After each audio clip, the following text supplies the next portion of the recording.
غسل کا صحیح طریقہ کیا ہے؟ بنت یوسف، غسل میں پہلے ہاتھ دھوئیں، پھر کلی کریں، پھر ناک میں پانی ڈالیں، پھر تمام بدن پر پانی ڈالیں۔ کیا یہ طریقہ صحیح ہے یا یہ صحیح ہے کہ پہلے ہاتھ دھوئیں پھر کلی کریں وغیرہ وغیرہ وغیرہ؟ میں صحیح طریقہ بتا دیتا ہوں، کیونکہ غلط طریقہ انہوں نے کچھ غلط اور صحیح طریقے مکس کر کے لکھے ہوئے۔ تو صحیح طریقہ یہ ہے کہ سب سے پہلے آپ اپنے ہاتھ دھوئیں، اس کے بعد جہاں گندگی یا نجاست لگی ہے وہ گندگی اور نجاست اچھی طرح دھوئیں اور استنجا کریں۔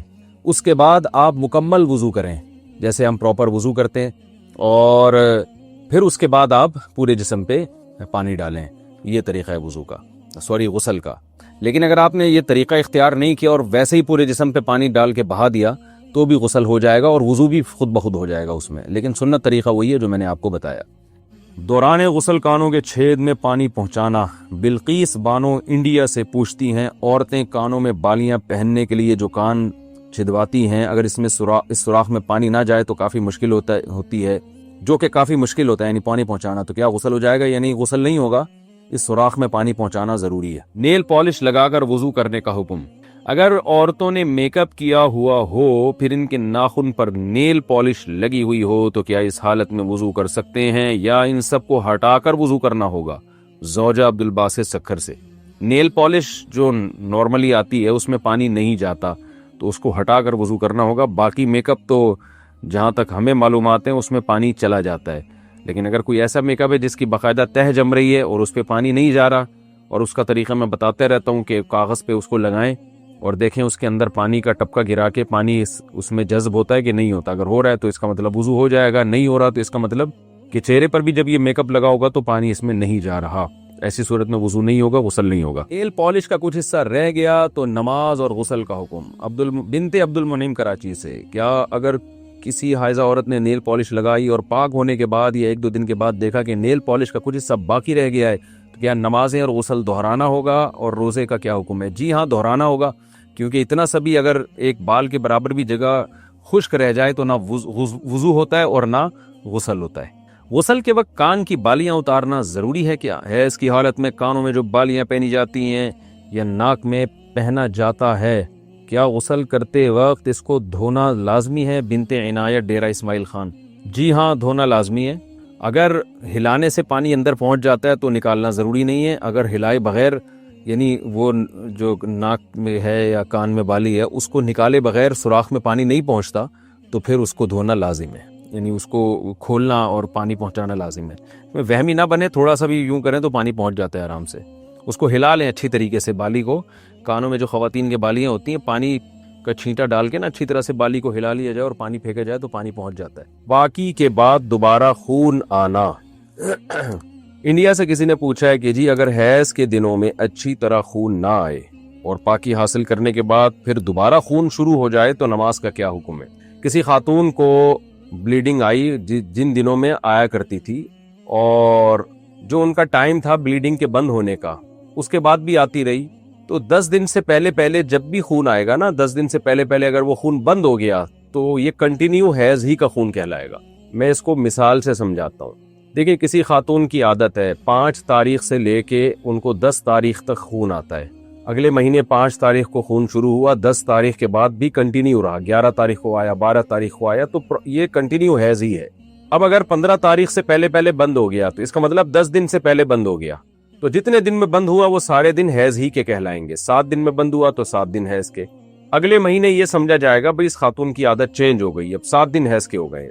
لیکن خوب سمجھ لیں، اگر کسی خاتون کی عادت تھی 5 تاریخ سے لے کے 10 تاریخ تک حیض آنے کی، اب اس مہینے کیا ہوا کہ 5 تاریخ سے لے کے 10 تاریخ تک، پھر 11 کو بھی، 12 کو بھی، 13 کو بھی، 14 کو بھی، 15 کو بھی، اب 10 دن ہو گئے، 10 دن کے بعد 16 کو بھی خون آیا ہے، اس کا مطلب 10 دن سے زیادہ آ گیا۔ تو 10 دن سے زیادہ کبھی بھی حیض نہیں ہوتا، تو یہ اس کی علامت ہوگی کہ یہ جو ان کی عادت تھی نا 5 دن خون آنے کی، وہ تو خون کے دن کہلائیں گے، 5 دن سے زیادہ جو خون آیا ہے وہ خون استحاضہ کا کہلائے گا۔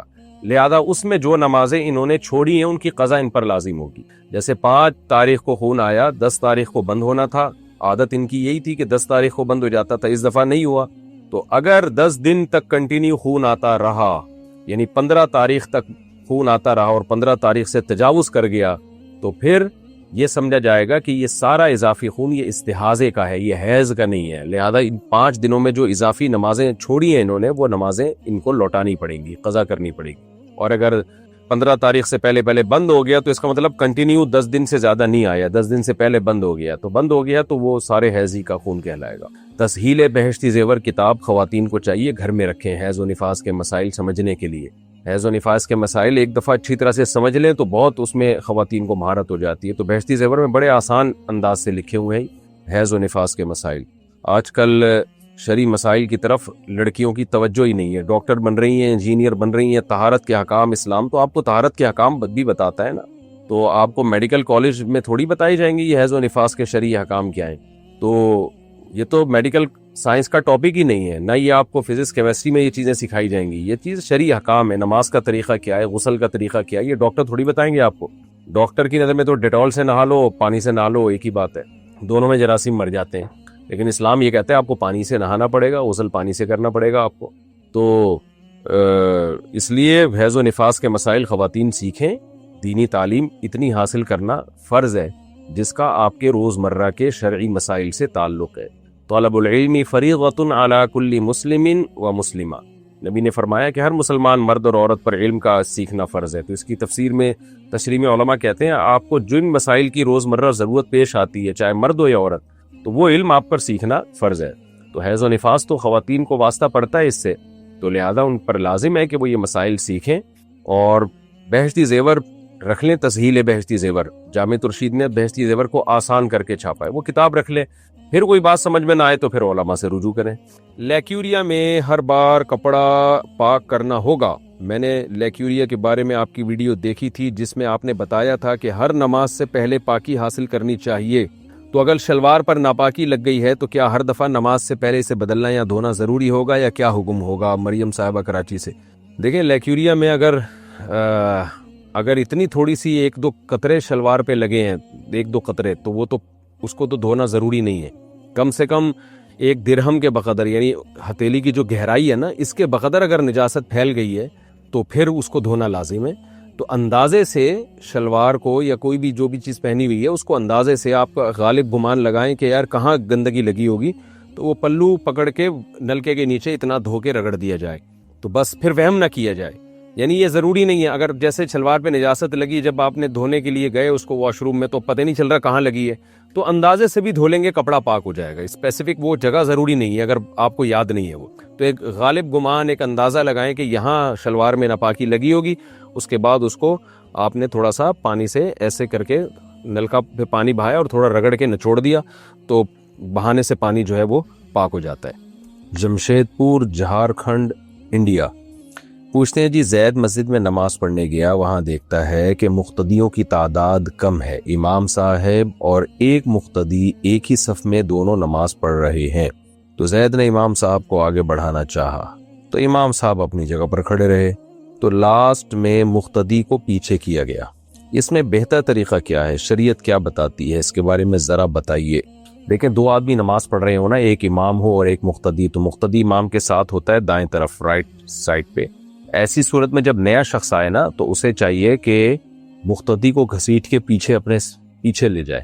اصل مسئلہ تو یہی ہے، مقتدی کو گھسیٹ لے، لیکن بعض دفعہ یہ ہوتا ہے کہ پیچھے گھسیٹنے کی جگہ ہی نہیں ہوتی مقتدی کے لیے، یا اس میں جہالت ہوتی ہے، مسئلہ معلوم نہیں ہوتا، آپ مقتدی کو گھسیٹ رہے ہوتے ہیں، وہ بالکل بت بن کے کھڑا ہو جاتا ہے، یا بعض دفعہ نیا آنے والا مقتدی کو پیچھے لے کے جاتا ہی نہیں ہے، اس کو مسئلہ معلوم نہیں ہوتا، وہ اسی مقتدی کے ساتھ کھڑا ہو جاتا ہے۔ ایسی کنڈیشن میں پھر امام کو چاہیے کہ وہ ایک صف آگے بڑھ جائے، یعنی اولین کوشش ہو کہ مقتدی کو پیچھے گھسیٹ سے میری مراد یہ کہ بڑے آرام سے تمیز سے لے کے چلے جائیں آپ اس کو پیچھے، اور اگر وہ نہیں جا رہا ہے تو پھر امام کو چاہیے کہ وہ ایک صف آگے ہو جائے، اور اگر جگہ نہ ہو پیچھے جانے کی بھی آگے جانے کی بھی پھر اسی طرح پڑھ لیں اسی کے ساتھ کھڑے ہو کر۔ سفیان صاحب قازقستان سے پوچھتے ہیں پچھلے سال میری پھوپھی کا انتقال ہو گیا، ان کے نام سے کچھ جائیدادیں ہیں، ان کی کوئی اولاد نہیں تھی، برائے مہربانی جائیداد کے حصے کے بارے میں ہماری رہنمائی کریں۔ پھوپھی کا انتقال ہو گیا، ان کے نام جائیدادیں ہیں، ان کی کوئی اولاد بھی نہیں ہے۔ اچھا جی، مرحوم کے بھائی کی طرف سے 2 بھتیجے اور 1 بھتیجی ہے۔ اچھا جی، بہن کی طرف سے 1 بھتیجا اور 1 بھتیجی ہے۔ بھائی پہلے ہی فوت ہو چکے ہیں، بہن زندہ ہے الحمدللہ۔ دیکھیں مرحوم کے بھائی کی طرف سے 2 بھتیجے اور 1 بھتیجی ہے، اچھا بہن کی، اور بھائی پہلے ہی فوت ہو گئے ہیں تو بھائی کی وراثت تو گئی۔ تو اب پہلے یہ دیکھا جائے گا پھپھی کے والدین میں سے کوئی زندہ ہے یا نہیں ہے۔ اگر وہ بھی انتقال ہو گیا تو پھر پھپھی کے اولاد بھی نہیں ہے آپ نے بتایا، تو شوہر ہے یا نہیں ہے یہ بھی ڈیٹیل نہیں بتائی۔ اگر شوہر بھی نہیں ہے، والدین بھی نہیں ہے، دادا دادی نانا نانی بھی نہیں ہے اور اولاد بھی نہیں ہے، تو پھر وراثت بھائی بہنوں میں جاتی ہے۔ بھائی نہ ہو تو بھائی کا چونکہ زندگی میں انتقال ہو گیا تو وہ بھی وراثت سے محروم ہو گئے، تو پھر چچا کی طرف جاتی ہے، وہ بھی نہیں ہے، تو پھر اب یہی ہے کہ بھائی کے بیٹوں کو ملے گا خالی، اس میں بیٹیوں کا، بھائی کے بیٹیوں کا حصہ اس میں نہیں ہوتا، بھتیجوں کی طرف چلی جائے گی وراثت۔ آپ کے لیے بہتر یہی ہے کہ آپ پوری ڈیٹیل وارثوں کی لکھ کے نا ریٹرن میں فتویٰ لیں، یا ہمارے چینل پہ ہی اگر آپ نے مسئلہ پوچھنا ہے تو پوری ڈیٹیل بتائیں ان کے والدین کی، اور والدین ان کے زندہ ہیں یا نہیں ہیں، اور ان کے شوہر زندہ ہیں یا نہیں ہے، تاکہ ہر ایک کا فیصدی حصہ پرسنٹیج کے حساب سے بتایا جا سکے۔ اچھا بھائی، تو آصابہ اس میں بھتیجا ہوگا، بھتیجی کا حصہ نہیں ہوتا اس میں۔ انڈیا سے یعنی پوری ڈیٹیل جب تک میں نہیں بتاؤں گا مجھے پتہ نہیں چلے گی، کنفرم نہیں بتا سکتا، کیونکہ سوال پوچھنے والے ایسے وارثوں کا تذکرہ چھوڑ دیتا ہے جن کا وراثت میں حصہ ہوتا ہے، اس کا یہ خیال ہوتا ہے کہ نہیں ہے۔ انڈیا سے کسی نے پوچھا اسلام میں داخل ہونے کا کیا طریقہ ہے، کیا کسی مولانا وغیرہ کے پاس جا کر ہی مسلمان ہوا جا سکتا ہے؟ اگر ان کے پاس جانے سے پہلے موت آ گئی تو کیا ہوگا؟ جب کسی غیر مسلم کو اسلام لانے کا خیال ہو تو جتنا جلدی ممکن ہو قریب میں جو بھی مسلمان ہو اس کے ہاتھ پہ اسلام کا اظہار کر لے۔ یہ بھی ممکن نہ ہو بند کمرے میں ہی کہہ دے کہ اشہد ان لا الہ الا اللہ واشہد ان محمدا عبدہ ورسولہ، یہ کلمہ پڑھ لے، لا الہ الا اللہ محمد رسول اللہ کہہ دے۔ یہ بھی نہیں آتا، اپنی زبان میں کہہ دے میں ایمان لایا اللہ پر جس کے سوا کوئی عبادت کے لائق نہیں ہے، اور محمد صلی اللہ علیہ وسلم اللہ کے رسول ہے۔ یہ جملہ زبان سے دہرا لے اس نیت سے کہ میں اسلام میں داخل ہو رہا ہوں، تو وہ انشاءاللہ مسلمان ہو جائے گا۔ کیونکہ اگر کسی کو اسلام لانے کا خیال آیا اور اسلام لانے سے پہلے اس کی موت واقع ہو گئی تو اس کا شمار کافروں میں ہی ہوگا، اس لیے اس میں جلدی کرنی چاہیے اگر کسی کو اسلام کا خیال آ بھی گیا ہے۔ آصف صاحب سعودی عرب سے، میں ایک ریسٹورنٹ میں کام کرتا ہوں، یہاں پر ایک عورت اپنے ہاتھ کا کنگن بھول کر چلی گئی اور میں نے اس کو سونا سمجھ کر اٹھا لیا، مگر وہ سونا تھا یا نہیں تھا مجھے نہیں پتا، اور وہ جب واپس لینے کے لیے آئی تو میں نے ڈر کی وجہ سے نہیں دیا اور بعد میں پھینک دیا۔ اللہ کے بندے کیا کیا ہے آپ نے بھی، اور اب میں اپنے کیے پر شرمندہ ہوں اور اللہ کا خوف بھی ہے۔ کہنا یہ ہے کہ اب میں اس کی قیمت کیسے ادا کروں، کیونکہ اب وہ عورت کہیں مجھے مل نہیں سکتی، تو اب میں کیا کروں؟ جناب آپ اس کی جو بھی قیمت ہے وہ عورت کو تلاش کریں، آپ حتی الامکان، بہت سارے طریقے ہو سکتے ہیں، آپ اعلان لکھ کے لگا دیں کہ یہاں فلاں دن کوئی خاتون آئی تھی اپنا کنگن بھول گئی تھی، کسی بھی طرح سے اناؤنسمنٹ کریں حتی الامکان جتنے آپ کے بس میں۔ بالکل جب نا امید ہو جائیں تو پھر اس کنگن کی مارکیٹ ویلیو کا اندازہ لگا کے آپ اس کی قیمت کو صدقہ کر دیں۔ اگر غریب ہیں تو پھر آپ پر صدقہ کرنا لازم نہیں ہے، اگر آپ یعنی زکوٰۃ کے مستحق ہیں، اور لیکن اس میں بھی 2 افراد کو گواہ بنائیں آپ کہ وہ میں نے رکھ لیا ہے کیونکہ میں غریب ہوں، کسی کو گواہ بنا کر آپ، اور اس نیت سے رکھیں کہ جیسے ہی مالک آئے تو میں اس کو دوں گا پیسے، اور اگر آپ غریب نہیں ہیں تو پھر آپ پر اس کا صدقہ کرنا واجب ہے، غریب کا مطلب زکوٰۃ کے مستحق اگر نہیں ہے تو۔ انڈیا سے کسی نے پوچھا ہے میری عمر 33 سال ہے، میرے ساتھ ایک بہن ہے، ہمارے ہاں جہیز کا، دہیج لکھا ہوا ہے، اچھا ہندی میں شاید دہیج کہتے ہیں، کا بہت زیادہ چلن ہے، چلن بھی انڈیا کا لفظ لکھا ہے، صحیح ہے، اچھا مجھے اس وجہ سے ہندی آ رہی ہے آہستہ آہستہ۔ اس کی وجہ سے ہر بہن کی شادی میں قرضہ لینا پڑتا ہے، اگر میں جہیز اچھا نہیں دوں گا تو رشتے بھی نہیں آتے، پر آپ کا بیان سنا ہے کہ قرضہ نہیں لینا چاہیے، تو میں کیا کروں؟ میری اپنی بھی اب تک شادی نہیں ہوئی۔ جناب قرضہ جب آپ لیں گے تو ادا بھی تو کرنا پڑے گا نا، تو وہ کہاں سے دیں گے آپ؟ تو آپ کو چاہیے تھا کہ جب آپ کو پتا ہے کہ شادی پر آپ کا پیسہ خرچ ہوگا، اس کے بغیر کہیں کوئی رشتہ ہی نہیں دے گا، تو پہلے سے ہی آپ قسطیں یعنی اپنی آمدن میں سے کچھ پیسے کاٹ کے جمع کرتے رہتے آپ۔ یہ بات میری سمجھ سے بالاتر ہے کہ لوگ جب پینشن آتی ہے اور ان کو پتا ہے کہ یہ پریشانی آئے گی تو اس وقت پھر قرضہ لے رہے ہوتے ہیں، تو اس کی پلاننگ پہلے سے کیوں نہیں کی؟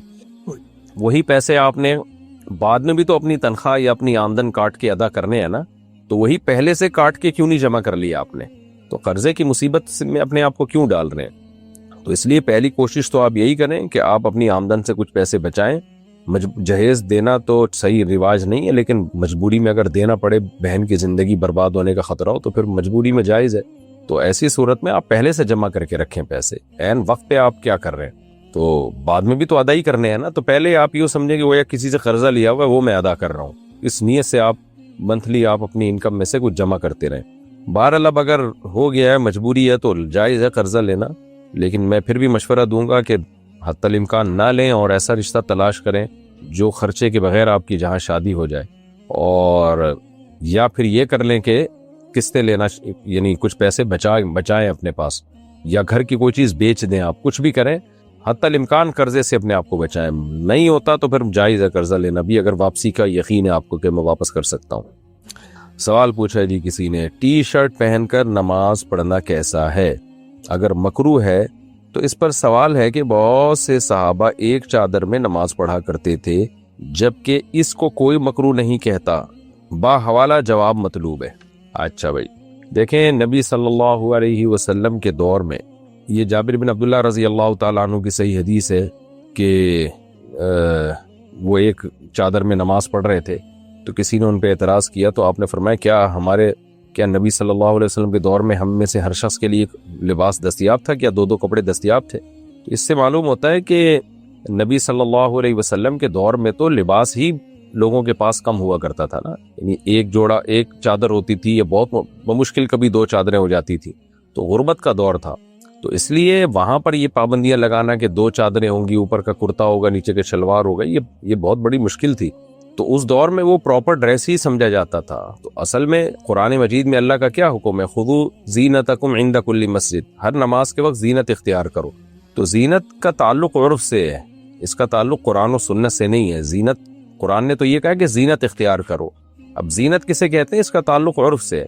تو پہلے زمانے میں ایک چادر ہوتی، یہ بعض دفعہ تو صرف ایک تہبند ہوتا، وہی پہن کے لوگ نبی صلی اللہ علیہ وسلم کی محفل میں بھی چلے جایا کرتے تھے، وہی پہن کے لوگ اپنے کام بھی کر رہے ہوتے تھے۔ لیکن آج اگر آپ صرف شلوار پہنے، اوپر قمیض نہ پہنے، اور آپ سوسائٹی میں گھومنا شروع کر دیں، تو لوگ آپ پہ ہنسیں گے۔ تو وہ لباس جو پہن کے آپ عام مجمع میں نہیں جا سکتے، وہ لباس پہن کے اللہ کے سامنے کھڑے ہونا بھی بے ادبی ہے۔ اب اس پہ قرآن و حدیث کا حوالہ طلب کرنا کہ نہیں جی یہ حدیث دکھاؤ کہ پراپر کرتے میں ہی نماز پڑھنی ہے، تو یہ مطالبہ ہی غلط ہے۔ ہم یہ تو دکھا سکتے ہیں کہ صحابہ نے اس دور میں اس لباس میں نماز پڑھی ہے جو اس دور میں رائج تھا، تو ہمیں پتہ چلتا ہے کہ نماز اسی لباس میں پڑھنی چاہیے جو سوٹیبل لباس ہو، جو پراپر ڈریس ہو، جسے پہن کے آپ کسی مجلس میں جاتے ہوئے شرماتے نہیں۔ اب آپ دیکھ لینا، اگر ہماری مسجد میں یا عام مسجدوں میں امام صاحب بغیر قمیض کے آ جائیں، صرف شلوار پہن کے آئیں، ناف سے گھٹنے تک جو ہے، بلکہ چڈا پہن کے آ جائیں ناف سے گھٹنے تک، اور دلیل یہ دے کہ یہ دکھاؤ حدیث میں کہا ہے کہ پراپر شلوار پہننا ضروری ہے، پراپر کرتا پہننا ضروری ہے، تو ظاہر ہے کوئی نہیں دکھا سکتا، ہم تو یہ دکھائیں گے بھائی سطر ڈھانپنا ضروری ہے، اور سطر امام صاحب نے ڈھانپا ہوا ہو، تو ایسے چڈے میں آ جائیں آپ، لمبا سا چڈا ہو، گھٹنے دھکے ہوئے اس میں، اور امام صاحب مصلی پہ آ کے کھڑا ہو جائے، پبلک مار کے نکال دے گی، بولے کہ پاگل ہو گئے بھائی۔ وہ دلیل دے کہ صحابہ کے دور میں تو ازار پہن کے نماز پڑھتے تھے، اور اس پہ کوئی دلیل دو کہ جی کرتا بھی ضروری ہے اور شلوار بھی ضروری ہے، تو یہ کہا جائے گا بھائی صحابہ کے دور میں جو لباس رائج تھا وہ اس لباس میں نماز پڑھتے تھے، ہمارے دور میں یہ لباس رائج ہے، تو ہم اگر اس کے خلاف چلیں گے تو سوسائٹی میں ایک عجیب نظروں سے دیکھے جائیں گے، اور یہ توہین ہے سامنے والے کی۔ آپ اپنے ابا کے پاس اس ڈریس میں جا کے بیٹھ جائیں تو برا سمجھا جائے گا، بڑوں کی محفل میں، خاندان میں آپ اس طرح سے چڈا پہن کے بیٹھ جائیں تو سارے آپ کو برا بھلا کہیں گے۔ تو اس کا تعلق عرف سے ہوتا ہے، تو ہمارے عرف میں پراپر ڈریس یہی ہے کہ آپ باقاعدہ کرتا شلوار پہنیں یا پورا جسم ڈھانپیں آپ۔ باقی ٹی شرٹ کا جہاں تک مسئلہ ہے، تو صحابہ کے دور میں ٹی شرٹ نہیں تھی، تو لہذا اس پہ حدیث طلب کرنا کہ ٹی شرٹ میں نماز ہوتی ہے کہ نہیں ہوتی، آپ حدیث دکھائیں، یہ بھی پاسبل نہیں ہے، کیونکہ اس دور میں ٹی شرٹ تھی نہیں۔ اس دور میں جو لباس تھا وہ پہن کے انہوں نے نماز پڑھی، جبہ بھی پہنا کرتے تھے بعض لوگ، بعض کرتا بھی پہنا کرتے تھے، تو ٹی شرٹ نہیں تھی۔ آج ٹی شرٹ ہے تو ٹی شرٹ میں بھی نماز ہو جائے گی۔ تو اگر اس میں کوئی یہ کہے کہ یہ ناجائز ہے، تو ناجائز ہونے کی دلیل ہمیں چاہیے، جائز ہونے کی دلیل نہیں چاہیے۔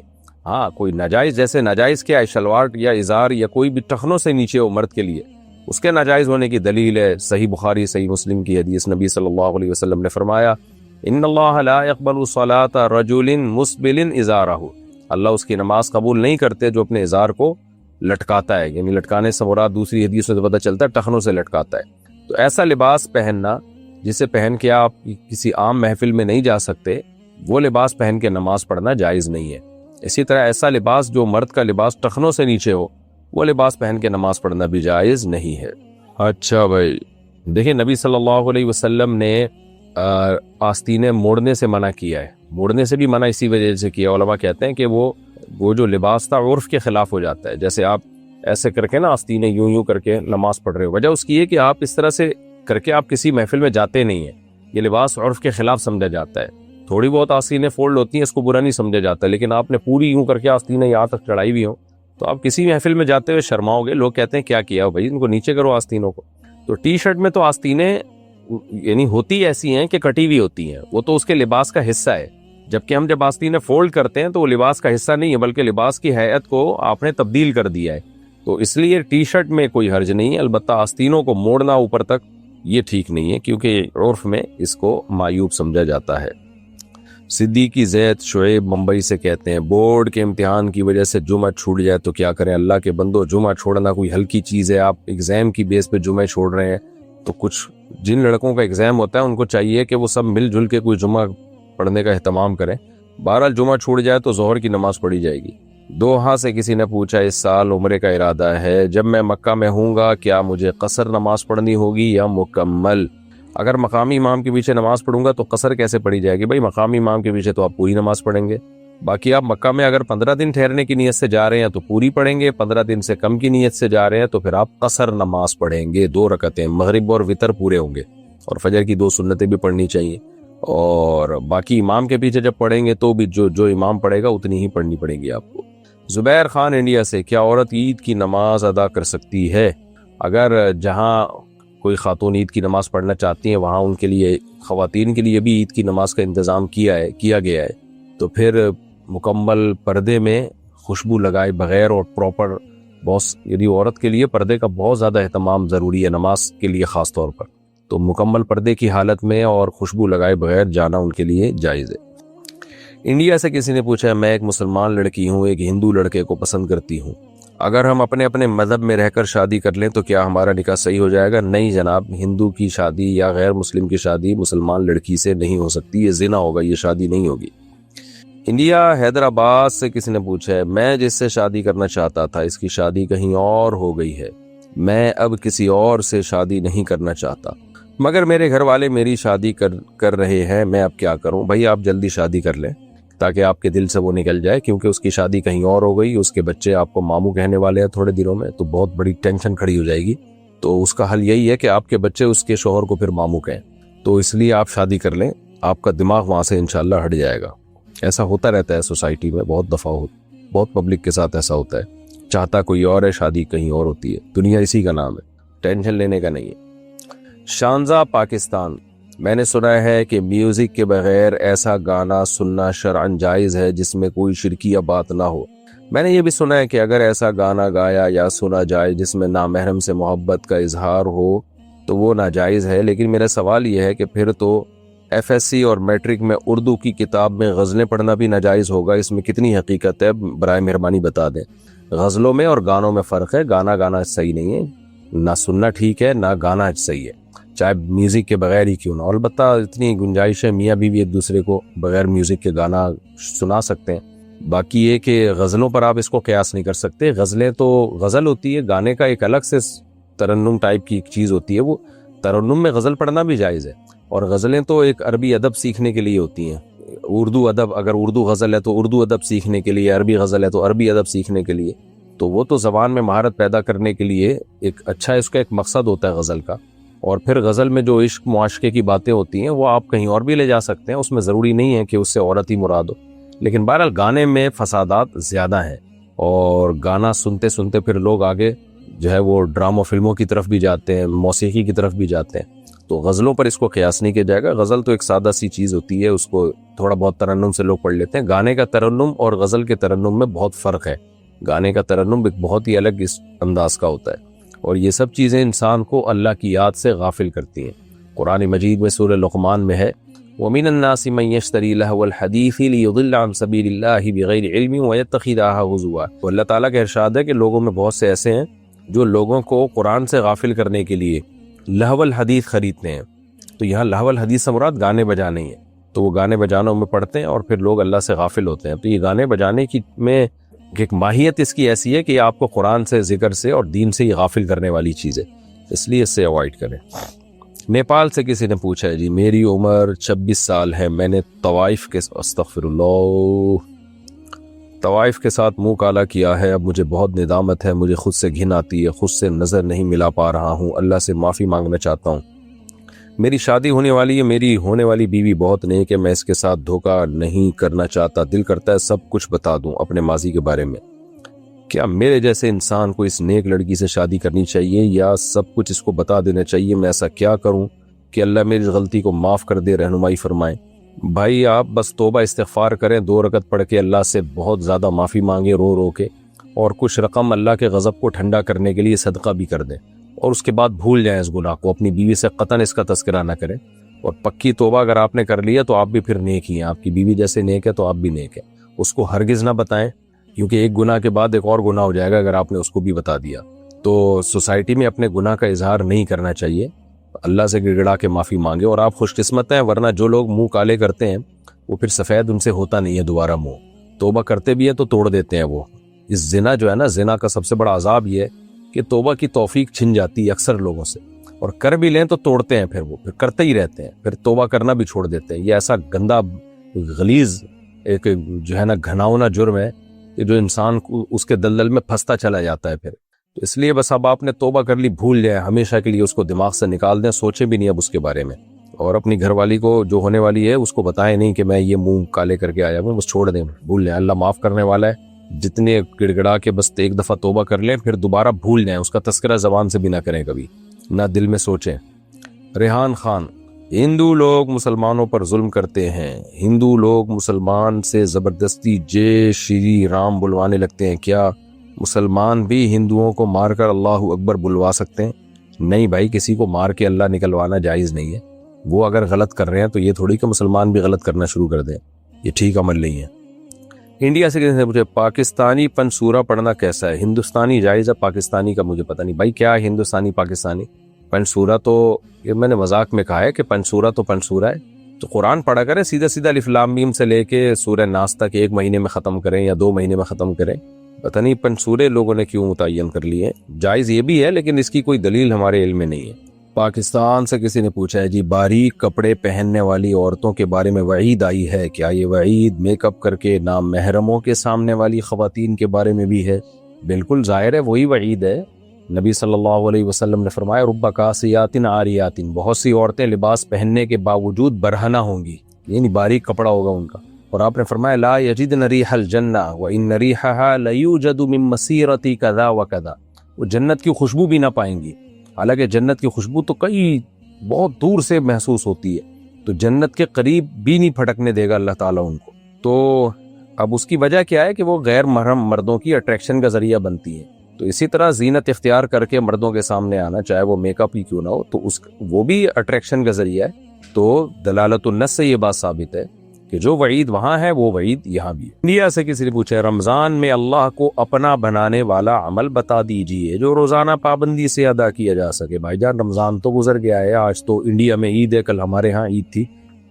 تو یہی ہو سکتا ہے کہ آپ آئندہ کے لیے خیال کریں. اور رمضان میں دعاؤں کی کثرت، نوافل، یہ سب چیزیں، صدقہ خیرات، سب چیزیں رمضان میں ایسی ہیں جو اللہ کے قریب لے جاتی ہیں انسان کو. کوئی بھی نیک عمل کرے انسان اللہ کے قریب ہوتا ہے، لیکن سب سے زیادہ ذکر کرنے کا اثر، ذکر اور دعائیں، یہ 2 چیزیں جتنا اللہ کے قریب کرتی ہیں کوئی اور چیز نہیں کرتی. یونس صاحب انڈیا سے: میری بہن اپنی پسند سے شادی کرنا چاہتی ہے مگر میری امی اس جگہ کرنے کو تیار نہیں، جبکہ میرے ابو اس جگہ کے لیے راضی ہیں. اس بات پر امی گھر چھوڑ کر ماموں کے گھر چلی گئی ہے. ان کو سمجھانے کے لیے 2 بار گئے مگر وہ آنے کو تیار نہیں.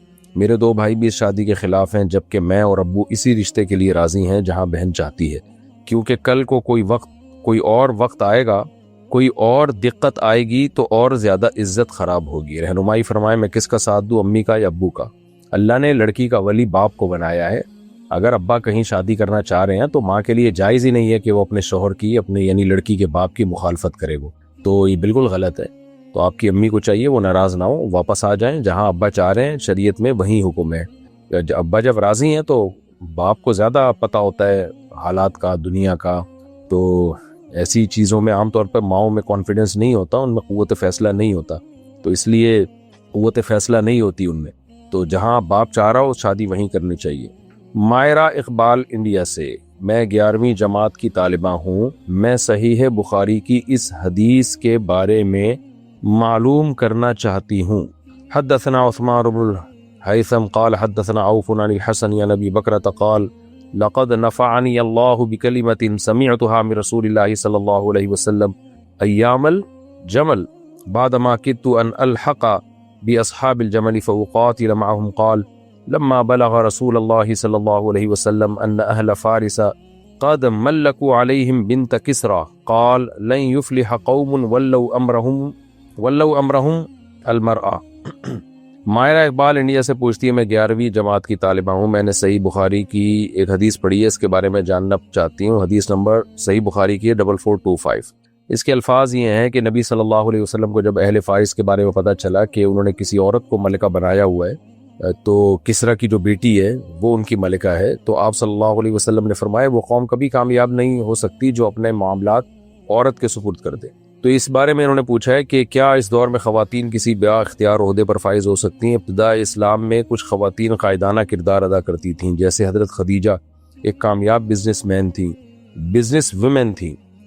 وومن تھیں اور کسی حد تک اپنے ملازمین پر اختیار رکھتی تھی۔ کیا خواتین وزیر اعظم بن سکتی ہیں؟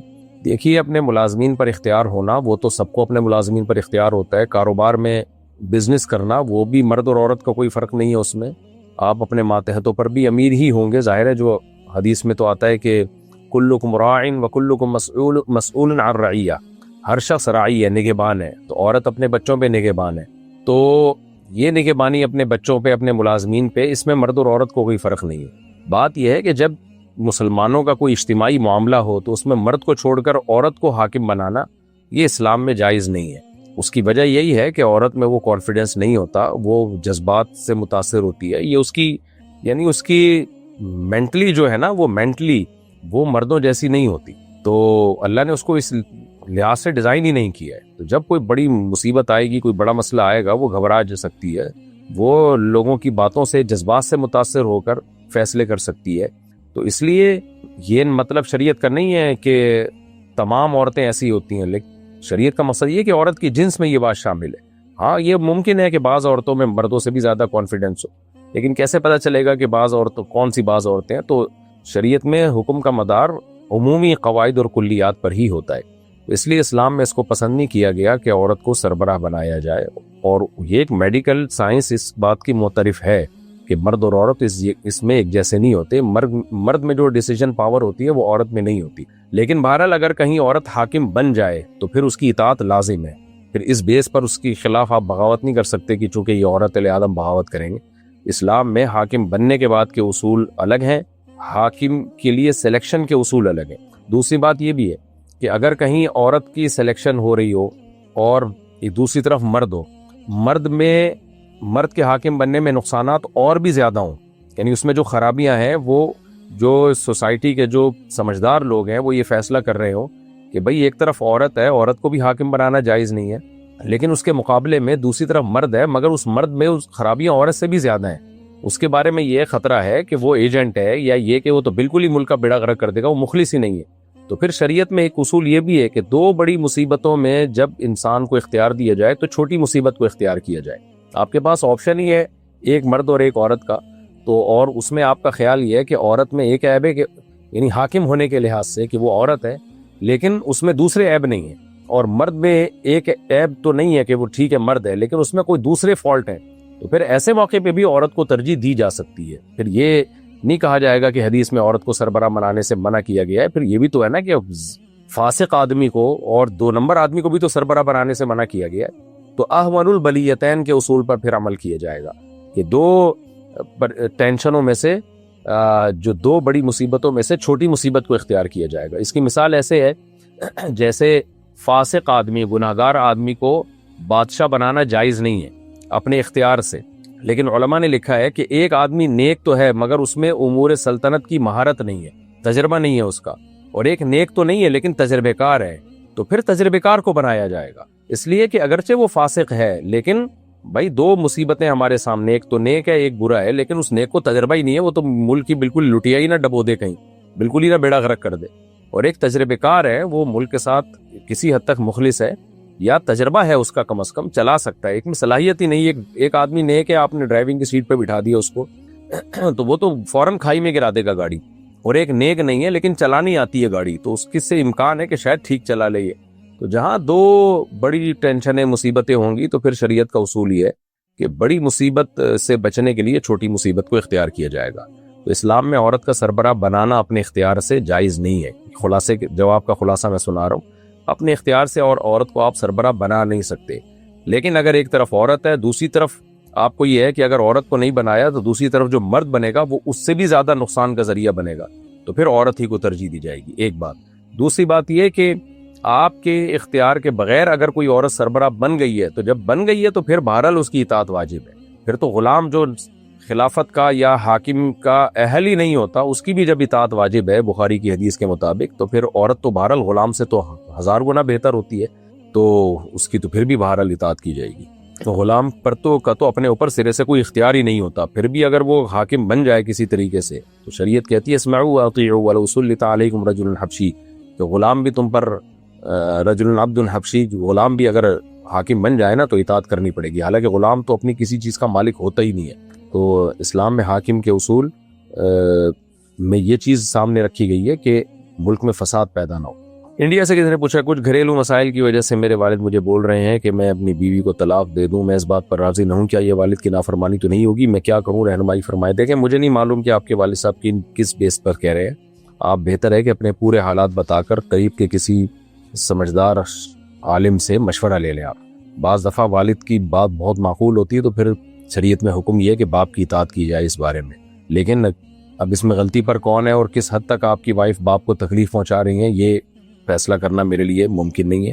تو ایسے مسائل جو ہے پھر اپنے کسی قریبی جاننے والے کوئی عالم ہو ان کو پورے حالات بتائیں اور اس کے بعد ان سے مشورہ لیں۔ انڈیا سے کسی نے پوچھا مجھے نماز میں بار بار شک ہوتا رہتا ہے، کبھی سجدہ بھول جانے کا، کبھی سورت نہ پڑھنے کا شک ہوتا ہے، ایسا کافی دنوں سے ہو رہا ہے، اکثر سجدہ سہو کرنا پڑتا ہے، رہنمائی فرمائیں۔ غالب گمان پر عمل کر لیا کریں، بس جس طرف ذہن غالب ہو اسی پر عمل کر لیا کریں، زیادہ شک نہ کیا کریں اس میں، اور پھر بھی اگر کہیں بھی ذہن نہیں جاتا تو یقین پر عمل کریں۔ اگر آپ کو شک ہے کہ پتہ نہیں ایک سجدہ کیا، 2 سجدے کیے تو ایک اور سجدہ کر لیں اور آخر میں سجدہ سہو کر لیں۔ اگر آپ کو شک ہے کہ 3 رکعتیں پڑھی ہیں یا 4 پڑھی ہیں تو اتحیات میں بیٹھیں اور پھر 1 رکعت اور پڑھ لیں اور پھر آخر میں سجدہ سہو کر لیں۔ شانزہ پاکستان سے میرا ایک اور بھی اہم سوال ہے، میں پاکستان میں اسلام آباد سے تعلق رکھتی ہوں۔ ایک دن میں نے انسٹاگرام پر ایک اسلامک ویڈیو کے نیچے ہندوؤں کے کمنٹس پڑھے، اس میں وہ اسلام کے بارے میں ایسی غلط باتیں کر رہے تھے جس کا اسلام میں تصور بھی نہیں کیا جا سکتا، اس لیے میں نے اپنا فرض سمجھ کر ایک کمنٹ کا رپلائی دیا۔ اس ہندو نے کہا کہ اس بات کا میرے پاس پروف ہے، اس لیے میں نے اس کو ان باکس میں آنے کی پرمیشن دے دی۔ میں نے اس کو وہ بات تو سمجھا دی مگر اس کے اسلام کے بارے میں اور بھی کئی شبہات ہیں۔ وہ ہندو ہے، انڈیا میں رہتا ہے اور میں اس کو نہیں جانتی، اور میں اس سے اسلام اور ہندو مت کے علاوہ کسی بارے میں بات نہیں کرتی۔ حدیث میں آتا ہے کہ جب 2 مرد اور عورت اکیلے ہوتے ہیں تو تیسرا شیطان ہوتا ہے۔ میرا سوال یہ ہے کہ کیا یہ حدیث مجھ پر لاگو ہوتی ہے اور کیا مجھے اس سے بات نہیں کرنی چاہیے، جبکہ مجھے ایسا لگتا ہے کہ اگر میں اس سے بات کروں تو شاید مسلمان ہو جائے گا۔ دیکھیں اگر آپ جوان خاتون ہیں تو آپ اس سے بات نہ کریں، کسی کے اسلام لانے کے لیے اپنے آپ کو آزمائشوں میں ڈالنا یہ ٹھیک نہیں ہے۔ مرد بہت پڑے ہوئے ہیں، مردوں کو آپ خواتین پہ محنت کریں، تو ان کو کسی صحیح بندے کا نمبر دے دیں جو دین کا کام کر رہے ہوں۔ قیصر راجہ صاحب کا بھی نمبر دیا جا سکتا ہے، اور بھی بہت سے لوگ اچھا کام کر رہے ہیں اسلام پر، میرا بھی نمبر دیا جا سکتا ہے۔ ایسا یعنی اگر کوئی ان کے اسلام کے بارے میں کوئی شکوک و شبہات ہیں تو ان کا ہم بھی جواب دے سکتے ہیں، یا آپ ان سے ریٹرن میں سوال لے لیں اور انشاءاللہ ہم اس کے جواب یہاں چینل پہ ریکارڈ کروا دیں گے۔ تو لیکن میرا مشورہ یہی ہے کہ آپ ایسے کسی سے اس طرح ڈائریکٹ رابطہ نہ کریں، اس کے عام طور پر اس کے سائیڈ ایفیکٹ بہت زیادہ دیکھنے میں سامنے آتے ہیں۔ پاکستان سے کسی نے پوچھا کیا ہاتھ سے خواہش پوری کرنے سے روزہ ٹوٹ جاتا ہے؟ جی، روزے کے دوران ہینڈ پریکٹس کی اگر کسی نے ڈسچارج ہو گیا تو روزہ ٹوٹ جائے گا، لیکن اس سے صرف قضا واجب ہوتی ہے، کفارہ لازم نہیں ہوتا، لیکن سخت گناہ ہوتا ہے۔ رمضان کا روزہ توڑنا معمولی جرم نہیں ہے، تو قضا واجب ہے، کفارہ لازم نہیں ہے۔ شاہ سید سواز سے میں MBBS کا طالب علم ہوں، میرا سارا خرچہ میرا بھائی چلاتا ہے. میں نے اپنے گھر والوں سے کہا ہے کہ میں شادی کرنا چاہتا ہوں. گھر والے کہتے ہیں پہلے پڑھائی مکمل کرو اور پیسے کماؤ پھر شادی کرو. اس بارے میں آپ کی کیا رائے ہے؟ سائیڈ بزنس شروع کرتے ہیں کوئی پڑھائی کے دوران ہی. پڑھائی کے دوران ہی جو یورپ میں جاتے ہیں نا لوگ, پڑھ بھی رہے ہوتے ہیں اور کھانچے بھی کھولے ہوئے ہوتے ہیں, انہوں نے شام کے وقت میں اپنے کچھ نہ کچھ بزنس کر رہے ہوتے ہیں. تو جب انسان کے سر پہ پڑتی ہے تو سب کچھ ہو جاتا ہے. تو آپ تھوڑا بہت بزنس شروع کر دیں اسی نیت سے کہ اللہ تعالیٰ برکت دے گا تو میں شادی کر لوں گا, تو انشاءاللہ اللہ برکت دے گا آپ اور آپ کی جلد شادی ہو جائے گی. پڑھائیاں مکمل تو ہونے میں اگر لگا, پڑھائی تو پھر چلتی رہتی ہے, پڑھائی تو کبھی مکمل ہوتی نہیں ہے. وہ تو پھر جا کے آپ پتہ نہیں بڈھے ہو کے شادی کریں گے, پھر وہی ہوگا کہ ایک آدمی کے پاس پیسے نہیں ہوتے تھے تو اس لیے بادام نہیں کھا سکتا تھا وہ خرید کے. جب پیسے آئے تو منہ میں دانت نہیں رہے, تو کہتا تھا کہ جب پیسے تھے تو, جب دانت تھے تو پیسے نہیں تھے بادام چبانے کے لیے, بادام خریدنے کے لیے, اور جب پیسے آئے تو دانت نہیں ہے. یہی ہوتا ہے, پڑھائیاں کر کے بڈھے ہو جاتے ہیں, کسی کام کے رہتے نہیں ہیں. بیوی سے وہ محبت بھی نہیں ہوتی, جذبات بھی نہیں ہوتے, بچے بھی لیٹ پیدا ہوتے ہیں, دادی نانی دادا دادی بننے سے پہلے ہی فوت ہو جاتے ہیں.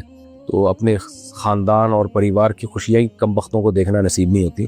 بس ایک پڑھائی کو عذاب بنایا ہوا ہے, سر پہ مسلط کیا ہوا ہے. نیچرل لائف میں انسان کا سکون ہے, شادی بھی کریں پڑھائی بھی جاری رکھیں. ماں باپ کو چاہیے آپ اگر پڑھائی میں دلچسپی لے رہے ہیں تو پھر شادی کرا دیں, آپ کی تو اپنے خرچے پہ کرا دیں, کوئی بات نہیں, بہو آئے گی 2 روٹی زیادہ کھا لے گی, کوئی اتنا بڑی ٹینشن کی بات نہیں ہے. اللہ تعالیٰ برکت دے گا, اللہ پہ توکل کرنا چاہیے. تو نہیں کرتے تو پھر آپ ایسے سائیڈ میں کوئی شروع کر دیں بزنس شام کے وقت میں یا دن کے وقت میں جب بھی فرصت ہوتی ہے. پاکستان سے پوچھا ہے, میرے دل میں ایک بات آئی ہے جس نے میری نیند اڑا کر رکھی ہوئی. ایک فلسطینی کہہ رہا تھا ہم روز محشر سارے مسلمانوں پر مقدمہ کریں گے کہ ہم یہاں ذبح ہوتے رہے اور تم سب چپ کر کے دیکھتے رہے. میں پوچھنا یہ چاہتا ہوں کہ میں کیا کر سکتا ہوں؟ میں مالی مدد بھی بھیج رہا ہوں, راستے میں سہولت مل جائے تو جہاد کے لیے بھی جانے کو تیار ہوں, لیکن حکومت پاکستان کوئی ایسا اقدام کر ہی نہیں رہی کہ ہم وہاں جا کر ان کی مدد کر سکیں. دیکھیں جو آپ کے اختیار میں ہے وہ اس میں کمی کوتاہی نہ کریں.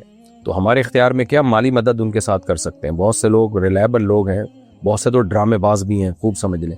جب بھی کوئی ایسے ڈیزاسٹر ہوتا ہے, کوئی مسائل ہوتے ہیں, بہت سے تنظیمیں اور لوگ جو ہے وہ لوگوں کو الو بنا کر پیسے بٹورنا شروع کر دیتی ہے.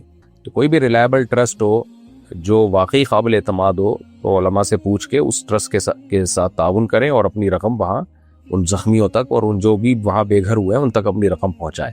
پاک ایڈ ویلفیئر ٹرسٹ بھی ایک اچھا ٹرسٹ ہے, میں پرسنلی ان کو چونکہ جانتا ہوں, ان کے ساتھ بھی آپ تعاون کر سکتے ہیں, بہت کام کرنے ہیں اندر.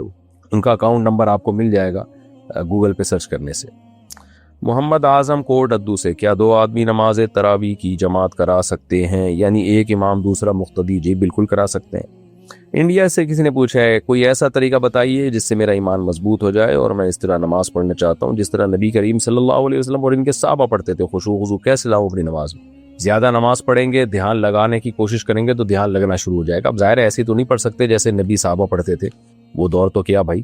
بس آپ خشوع خضوع کی کوشش کریں جتنی آپ سے ہو سکتی ہے اور اس میں زیادہ ٹینشن نہ لیں. اللہ انشاءاللہ جتنا آپ کوشش کریں گے بس اللہ اسی کو قبول کر لے گا.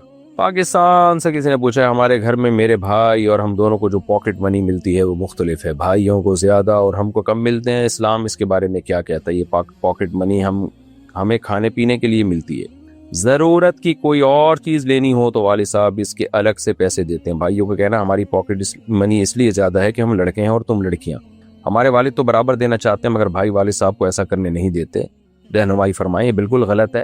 نبی صلی اللہ علیہ وسلم کی صحیح حدیث ہے, نعمان ابن بشیر رضی اللہ تعالیٰ عنہ سے روایت ہے, آپ نے فرمایا کہ اولاد میں برابری کرو. ایک صحابی نبی کے پاس آئے, انہوں نے کہا کہ یا رسول اللہ میں غلام اپنے بیٹے کو گفٹ دینا چاہتا ہوں. آپ نے فرمایا دوسرے کو بھی دے رہے ہو؟ انہوں نے کہا نہیں. فرمایا میں اس ظلم پہ گواہ نہیں بنتا. تو اولاد میں برابری ضروری ہے, بیٹا بیٹی میں بھی آپ فرق نہیں کر سکتے. مرنے کے بعد بیٹی کو آدھا ملتا ہے, بیٹے کو زیادہ, اس میں کچھ حکمتیں ہیں, مصلحتیں ہیں, لیکن زندگی میں باپ فرق نہیں کر سکتا کہ یعنی زندگی میں باپ اگر وراثت بھی تقسیم کرنا چاہے تو بیٹے بیٹی میں برابری کرنی پڑے گی. ہاں ضرورت کی بیس پہ فرق کیا جا سکتا ہے, یا دینداری کی بیس پہ یا خدمت کی بیس پہ, کہ ایک نے خدمت زیادہ کی ہے چاہے وہ بیٹی ہو تو پھر بیٹی کو زیادہ دے دیا جائے, وہ خدمت زیادہ کر رہی ہے. یا دیندار کوئی زیادہ ہے یا کسی کو ضرورت زیادہ ہے تو دینداری, ضرورت اور خدمت, ان 3 بنیادوں پہ کمی بیشی کی جا سکتی ہے, بیٹا یا بیٹی ہونے کی بیس پہ نہیں کی جا سکتی. تو والد صاحب کو چاہیے یہ نہ کریں, جتنا بیٹوں کو پاکٹ منی دیتے ہیں اتنی ہی بیٹیوں کو دیں, اس میں کمی بیشی یہ ٹھیک عمل نہیں ہے. شفقت یاسین لاڑکانہ سندھ, اگر روزے میں غسل فرض ہو جائے تو روزے والا غسل کریں اور کیا افطاری کے بعد دوسری بار بھی غسل کریں؟ نہیں بھائی, روزے میں اگر احتلام ہو گیا تو بس غسل کر لیں، اس میں پانی جب منہ میں کلی کریں تو غرارہ نہ کریں، منہ بھر کے کلی کر لیں بس، تو دوبارہ افطاری کے بعد غسل کرنا لازم نہیں ہے۔ لیکن روزے میں جو غسل فرض ہوتا ہے صرف احتلام ہی کی بیس پہ ہوتا ہے، اس کے علاوہ ہو نہیں سکتا۔ اگر کسی نے خدا نخواستہ ہینڈ پریکٹس وغیرہ کر لی تو روزہ ٹوٹ جائے گا، البتہ کفارہ لازم نہیں ہوگا۔ لیکن بیوی سے ہم بستری کر لی تو پھر 60 روزوں کا کفارہ لازم ہوگا۔ پاکستان سے کسی نے پوچھا ہے کیا تراویح 4 رکعت کر کے پڑھ سکتے ہیں؟ میرا 2 سال کا بچہ بہت تنگ کرتا ہے، تو کیا 4 رکعت کر کے نماز پڑھ سکتی ہوں؟ دوسری بات یہ کہ کبھی نماز کے دوران اتنا تنگ کرتا ہے کہ درمیان میں اس کو پکڑنا پڑتا ہے۔ کیا میں تراویح میں وتر نماز پڑھ سکتی ہوں اس ڈر سے کہ میرے وتر قضا نہ ہو جائے؟ یعنی اگر 10 یا 12 رکعت تراویح پڑھ کے وتر پڑھ لیے جائیں اور جب بچہ سو جائے تو باقی تراویح پڑھ لی جائے، جی ایسا یہ جو طریقے آپ نے لکھے ہیں سب طرح سے جائز ہے، 4 بھی پڑھی جا سکتی ہے۔ پاکستان سے کسی نے پوچھا ہے السلام علیکم مفتی صاحب۔ وعلیکم السلام مستفتی صاحب۔ ایک ویڈیو تفصیل کے ساتھ نماز کے بارے میں اپلوڈ کرو جس میں تمام چیزیں ہوں، مثلاً واجبات، فرائض، مکروہات وغیرہ، اور نماز کا پورا طریقہ بھی بتاؤ، عورتوں کا بھی مردوں کا بھی، سجدہ سہو کے بارے میں بتاؤں گا انشاءاللہ، بتاؤں گا، آپ نے کہہ دیا بتاؤں گا انشاءاللہ، یہ نوٹ کر لیا میں نے۔ ارباز انڈیا سے، میرے گھر میں 2 ناپاک برتن پاک برتن کے ساتھ دھو دیے گئے تو کیا کروں؟ دھو دیے نا، بس دھل گئے۔ کیا مجھے سارے برتن دھونے ہوں گے؟ مجھے بہت پریشانی ہو رہی ہے بھائی، کوئی پریشانی کی بات نہیں ہے، جب دھو دیے تو دھل۔ احمد چنائی صاحب انڈیا سے پوچھتے ہیں بینک کے کریڈٹ کارڈ ڈپارٹمنٹ میں کسٹم کیئر کا کام کرتا ہوں، یہاں کسٹمر کال کرتے ہیں اور ہم نے ان کو گائیڈ کرنا ہوتا ہے، مثلا انٹرسٹ کیوں لگا، لیٹ پیمنٹ چارج کیوں لگا، کسٹمر نے پیمنٹ کی ہے تو ابھی تک کیوں نہیں آئی، وغیرہ وغیرہ، اس طرح کے سوالات ہوتے ہیں، ان کا جواب دینا پڑتا ہے۔ تو کیا اس طرح کی جاب کرنا جائز ہے یا نہیں؟ دیکھیں، سود میں تعاون حرام ہے، براہ راست کسی قسم کا بھی تعاون ہو تو بینک میں ایسی جاب جس میں آپ کسی کو سودی لون لینے کی ترغیب دے رہے ہوں یا اس سے سودی لون لے رہے ہوں، یا لون لینے والا جو ہے جب وہ لون لیتا ہے تو اس سے پیپر ورک کروا رہے ہو اس کا کہ ایسے یہ جو ہے نا پیپر فل کرو، یا اس کو خود لکھ کے دے رہے ہو، یا اس پہ گواہ بن رہے ہو۔ جیسے کہ حدیث میں آتا ہے کہ سود کی وجہ سے 4 لوگوں پر لعنت ہوتی ہے، سود لینے والا، سود دینے والا، سودی معاملے پر گواہ بننے والا، اور سودی معاملے کو لکھنے والا۔ تو آپ کا جو کام ہے مجھے نہیں لگتا کہ ان 4 میں سے کسی کیٹیگری میں وہ آتا ہے۔ کسی کو یہ بتانا کہ آپ پہ سود لگا کیوں ہے، تو یہ نہ سود میں کسی طرح سے تعاون اور معاونت نہیں ہے، یا لیٹ چارج کی آپ جو ہے نا پینلٹی کیوں لگی ہے، لیٹ ادائیگی کی پینلٹی کیوں لگی ہے، تو یہ بتانا جو ہے بذات خود کوئی حرام ناجائز عمل نہیں ہے۔ اس لیے صرف اس حد تک اگر آپ کا کام ہے تو پھر آپ کی تنخواہ حلال ہے، لیکن کراہت کے ساتھ۔ جیسے بینک میں چوکیدار کی جاب جائز تو ہوتی ہے لیکن کراہت کے ساتھ ہوتی ہے، تو آپ کی کراہت جو ہے وہ چوکیدار سے بھی تھوڑی زیادہ ہے، تو اس لیے بہتر یہی ہے کہ آپ جاب چھوڑ دیں۔ لیکن جب تک کر رہے ہیں تو انشاءاللہ امید ہے کہ یہ اس عمل کو حرام، یعنی آپ کی آمدن کو حرام اور ناجائز نہیں کہا جا سکتا، لیکن بہرحال چھوڑ دیں تو زیادہ اچھا ہے۔ مشکوک چیز اور مشتبہ چیز اور ناپسندیدہ چیز سے بچنا چاہیے۔ غلام مصطفیٰ لاہور سے، میرے پاس بہت سے آسٹریلین طوطے ہیں، ایک فیمیل طوطے کو ایگ بائڈنگ، جن میں انڈا ان سے نکلتا نہیں ہے، نکال کر دبانا پڑتا ہے، ہاتھ سے دبا کر نکالنا پڑتا ہے، تو ایک طوطے کو ایگ بائڈنگ ہو گئی، میں نے اس کو دیکھا مگر میں نے اس کا انڈا نکالنے کی کوشش نہیں کی کیونکہ میں نے کبھی کسی طوطے کا انڈا نہیں نکالا۔ سبحان اللہ سبحان اللہ۔ اس وجہ سے وہ طوطا اچھا طوطا نہیں طوطی ہے، سوری، میں بھی حیران تھا طوطوں سے انڈے کہاں سے نکل رہے ہیں، وہ طوطی مر گئی، کیا مجھے اس کا گناہ ہوگا؟ بھائی نہیں ہوگا گناہ، اللہ تعالیٰ جو ہے بس کیا کہہ سکتے ہیں اس میں، طوطے کی مغفرت کی بھی دعا نہیں کر سکتے، بس یہ ہے کہ ہو گیا جو ہونا تھا ہو گیا، آپ اتنا ٹینشن نہ لیں۔ احسن کمال لاہور سے، اگر ایک شوہر بیوی کی اجازت کے بغیر دوسری شادی کر لے اور بیوی اس پر کیس فائل کر کے اس کو جیل میں بند کروا دے، ایسی صورت میں کیا کرنا چاہیے؟ وکیل سے رابطہ کرنا چاہیے میرے بھائی، بیوی نے غلط کیا ہے، ناجائز کیا ہے، حرام کام کیا ہے، احتجاج ٹھیک ہے، بیوی کو تکلیف ہوتی ہے عورت کو، لیکن یہ کام کہ اس کو صرف دوسری شادی کی بیس پہ اس کو اتنا سخت انتقام لینا، یہ تو ایک طرح سے اس کی علامت ہے کہ گویا مذہب سے ہی نفرت ہے، معاذ اللہ۔ پاکستان سے کسی نے پوچھا ہے عورتوں کی عادت ہوتی ہے بات بات میں بد دعا دینے کی، تو کیا بد دعا واقعی لگ جاتی ہے؟ لگ بھی سکتی ہے میرے بھائی، اور یہ بھی ہو سکتا ہے نہ لگے، لیکن یہ عمل بہت برا ہے، عورت ہو یا مرد ہو، کسی کی بھی بد دعائیں دینے کی عادت ہو تو بہت بری بات ہے۔ نبی صلی اللہ علیہ وسلم نے فرمایا نا کہ خواتین کے بارے میں نے ان کو جہنم میں زیادہ دیکھا ہے، صحابہ نے پوچھا تو فرمایا کہ صحابیات نے پوچھا تو فرمایا تکثرن اللعن، لعن تان یعنی بد دعائیں اور اس طرح کے نازیبہ کلمات زیادہ کہتی ہیں. تو باقی جنت میں بھی عورتیں زیادہ ہوں گی کیونکہ ان کی گروتھ ریشو ہی زیادہ ہوگا قرب قیامت میں، لیکن جو جہنم میں ہوں گی تو وہ انہی بیسس کی بیس پہ ہوں گی.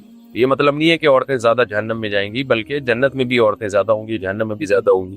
لیکن جو جائیں گی جہنم میں تو اس کی ایک دیگر وجوہات میں سے ایک بڑی وجہ کیا ہے؟ بد دعاؤں کی